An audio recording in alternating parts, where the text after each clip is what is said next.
We move now to some breaking news today in the race for the White House, which that race now focusing on Michigan, but it's Michigan native Ben Carson making the news today. He says he will not be participating in tomorrow night's GOP debate here in Detroit. In a statement, Carson says, and this is a quote, "I do not see a political path forward in light of last evening's Super Tuesday primary results." Carson, however, did stop short of dropping out of the race.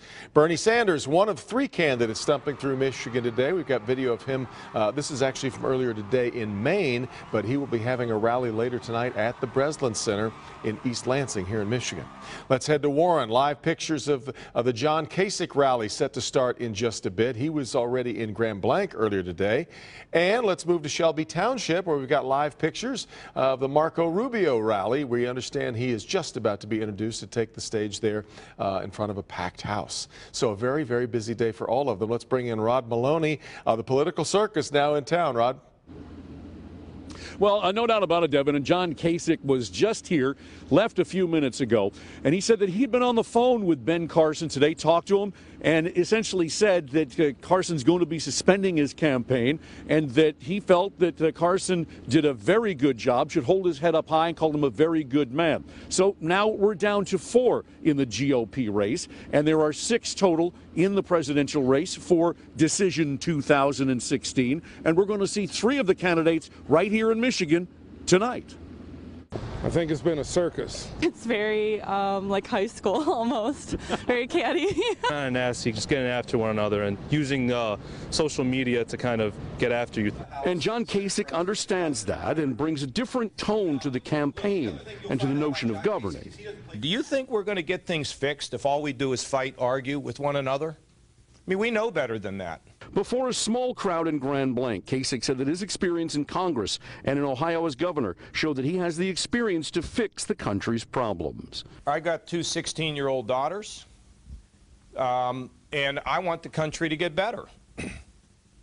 I don't want us to drift anymore, and we keep drifting.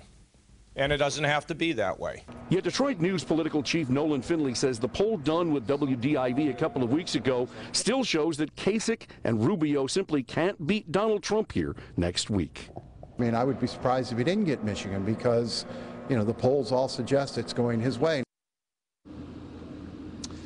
And so what we have going on out here is the race is really starting to gear up. Michigan becoming in many ways a vitally important part of this campaign. As a matter of fact, what we're seeing now is that the candidates are really going to be looking at Michigan because, well, we've got the debate tomorrow night with the Republicans. Democrats debate in Flint on Sunday. Tuesday is the election. It's going to be a real barn burner here for Decision 2016. We'll be taking a look at more of that on Local 4 News at 6 o'clock. Back to you. And Rod, back to our poll. There were a number of interesting findings there, kind of breaking down how this race was working itself out. Well, you know, it's interesting because Nolan Finley is saying that he thinks that Trump is likely to win here, and Trump is saying that he thinks he's going to win here. But let's take a look at it. Trump had 25%, and then Cruz came in at 15%, Rubio at about 12%, Kasich at about 10.5%, and then Carson had 9%, and there were about 16% that were undecided. So there's a lot of room here. Maybe some late decideds could move, and that's part of the reason why Kasich is at least sticking in through here in Michigan and also in Ohio before he has to make a decision whether to stay or go. Exactly right. So between the Carson vote, if he's out now, and then the undecideds, you're looking at a quarter of the vote that's still up for grabs. Yeah.